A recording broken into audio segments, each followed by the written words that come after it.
চলুন বন্ধুরা, তবে দেখি এই যে আজকে আমার ছেলে যায়নি, তাই জন্য ছেলের জন্য আমার ভাই শ্বশুরবাড়ি থেকে খাবার পাঠিয়েছে। তো কি কি পাঠিয়েছে চলুন দেখি।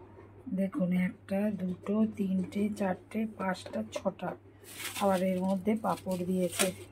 তো কি কি দিয়েছে দেখি। এটাই দিয়েছে ডাল, লাউ দিয়ে উচ্ছে দিয়ে। আজকে যেহেতু পুজোর খাওয়া দাওয়া হয়েছে সব নিরামিষ।